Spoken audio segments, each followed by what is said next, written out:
అందరికీ నమస్కారం. ఈరోజు మనం మహాభారతంలోని ఒక చాలా ముఖ్యమైన ఘట్టంలోకి వెళ్దాం. అదే పాండవులు తమ రాజ్యాన్ని ఎలా తిరిగి పొందారు, ఇంకా ఒక బూడిదగుట్టలాంటి ప్రదేశం నుండి ఒక పురాణ ప్రసిద్ధమైన నగరాన్ని ఎలా నిర్మించారో తెలుసుకోబోతున్నాం. తెలుగులో ఒక్క మంచి సామెత ఉంది కదా, తింటే గారెలే తినాలి, వింటే భారతం వినాలి అని. ఎందుకంటే మహాభారతంలోని ప్రతి కథ మనల్ని అంతగా లీనం చేస్తుంది. ఇప్పుడు మనం వినబోయే ఈ కథ కూడా అలాంటిదే. చాలా ఆసక్తికరంగా ఉంటుంది. సరే, ఇక కథలోకి వెళ్దాం. మొదటి భాగంలో మనం చూడబోయేది ఒక శక్తివంతమైన కూటమి గురించి. ద్రౌపదీ స్వయంవరం తరువాత పాండవుల జీవితం ఎలా ఒక్కసారిగా మారిపోయింది, వాళ్ల బలం ఎలా పెరిగిందో చూద్దాం. అక్కడ పాంచాల దేశంలో అయితే చెప్పక్కర్లేదు, అంతా పండుగ వాతావరణమే. ద్రుపద మహారాజుకి 5 అల్లుళ్ళు, అది పాండుపుత్రులు దొరకడంతో ఆయన ఆనందానికి అవధుల్లేవు. రోజూ విలువైన బహుమతులిస్తూ, గొప్పగా ఉత్సవాలు జరిపిస్తూ, రాచమర్యాదలతో వాళ్లని గౌరవించాడు. అంటే చూడండి, ఇది కేవలం ఒక పెళ్లి సంబంధం కాదు, ఇదొక పొలిటికల్ అలయన్స్. ఒక రకంగా చెప్పాలంటే హస్తినాపురం అధికారానికి ఇదొక పెద్ద సవాల్. పాండవుల బలం ఇప్పుడు 10 కాదు, 100 పెరిగింది. అయితే ఇక్కడే అందరి మెదడుని తొలిచే ఒక ప్రశ్న వస్తుంది. ద్రౌపదికి 5 భర్తలు ఎందుకు? ఒకే స్త్రీకి 5 భర్తలు ఉండటం వెనుక అసలు కథేంటి? దాని వెనుక ఒక పెద్ద దైవిక కారణమే ఉంది. అదేంటో ఇప్పుడు చూద్దాం.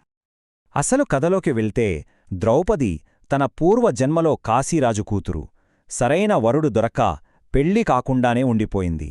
జీవితం మీద విరక్తితో శివుడి కోసం ఘోర తపస్సు చేసింది. శివుడు ప్రత్యక్షమయ్యేసరికి ఆమె ఆతృతలో పతి పతి పతి అని 5 సార్లు అనేసింది. ప్రాణాలు వదిలేసింది. ఆ శివుడి వరం వల్లే ఈ జన్మలో ఆమెకు 5 భర్తలు లభించారు. ఇక రెండో భాగానికి వస్తే హస్తినాపురంలో పరిస్థితి ఏంటి? పాండవుల ఈ విజయం, ఈ కొత్త కూటమి కౌరవుల మీద ఎలాంటి ప్రభావం చూపించిందో చూద్దాం.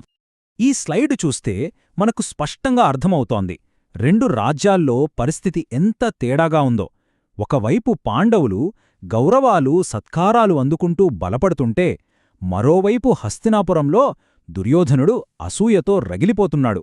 తన దాయాదులు బాగుపడటం అతను అస్సలు జీర్ణించుకోలేకపోయాడు. వాళ్ల భయం ఎంతలా ఉందంటే, శకుని ఏమన్నాడో చూడండి. వాళ్ళు బతికే ఉన్నారు, అంతేకాదు వాళ్లతో కృష్ణుడు, ద్రుపదుడు ఉన్నారు. ఇప్పుడు గనక వాళ్లు మనమీద దాడి చేస్తే మనకు నాశనం తప్పదు. ఈ మాటలు చాలు కౌరవుల గుండెల్లో రైళ్లు పరగడుతున్నాయని చెప్పడానికి. ఇక మూడో భాగం, శకుని కుతంత్రం. ప్రత్యక్ష యుద్ధం మన వల్ల కాదు, మోసంతోనే వాళ్లని దెబ్బకొట్టాలని శకుని ఎందుకు సలహా ఇచ్చాడు? ఆ ప్లానేంటి?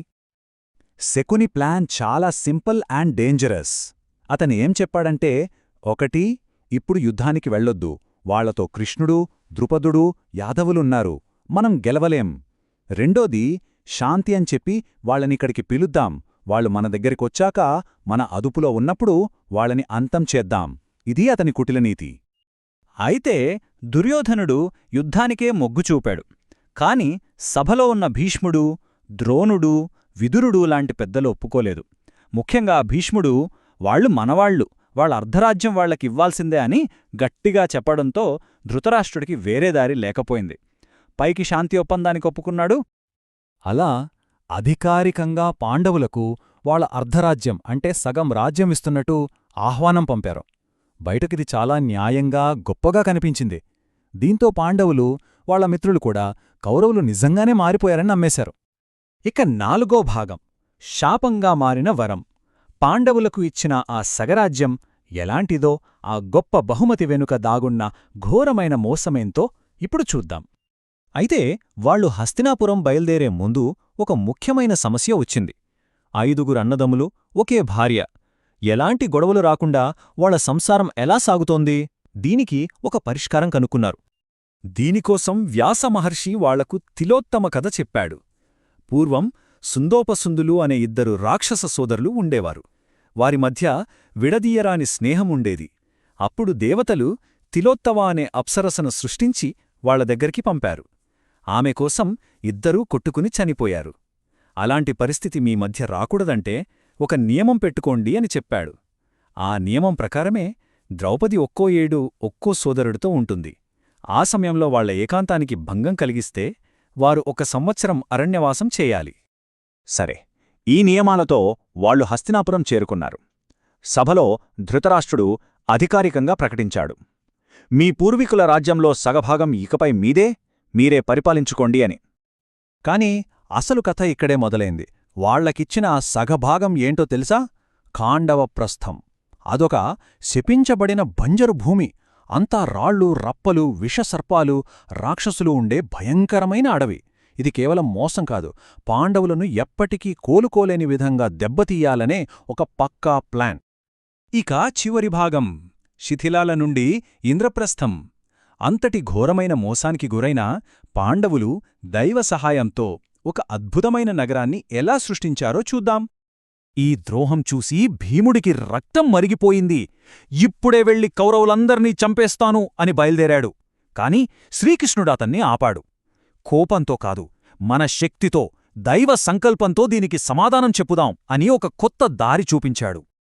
కృష్ణుడి సలహా ప్రకారం అర్జునుడు తన తండ్రి దేవతల రాజైన ఇంద్రుడి కోసం తపస్సు చేశాడు. ఇంద్రుడు ప్రత్యక్షమయ్యాడు. వెంటనే దేవశిల్పి అయిన విశ్వకర్మను పిలిచి, ఇక్కడ పాండవుల కోసం స్వర్గాన్ని తలపించే నగరాన్ని నిర్మించు అని ఆజ్ఞాపించాడు. ఇక్కడ మనం నమ్మలేని విషయం ఏంటంటే, విశ్వకర్మ ఆ బంజరు భూమిని ఒక అద్భుతమైన నగరంగా మార్చడానికి పట్టిన సమయం కేవలం 1 రాత్రి. తెల్లారేసరికి ఆ శిథిలాల స్థానంలో ఒక స్వర్ణనగరమే వెలిసింది. ఇంద్రుడి ఆజ్ఞతో ఆయన ప్రసాదంగా లభించింది కాబట్టి ఆ నగరానికి ఇంద్రప్రస్థం అని పేరు పెట్టారు. ఇది కేవలం ఒక నగరం కాదు, మోసం మీద ధర్మం సాధించిన విజయానికి, దైవానుగ్రహానికి నిలువెత్తు నిదర్శనం. అద్భుతంగా ఉంది కదా! దైవకృపతో ఒక అద్భుత నగరం పుట్టింది. అంతా బావుంది. కాని అసలు ప్రశ్నేంటంటే, ఎంత గొప్ప గోడలు కట్టినా, ఎంత పెద్ద నగరాన్ని నిర్మించినా అది మనిషి మనస్సులో ఉండే అసూయ నుండి రాజ్యాన్ని కాపాడగలదా? ఈ ప్రశ్నతోనే మహాభారతంలో అసలు కథ మొదలవుతుంది.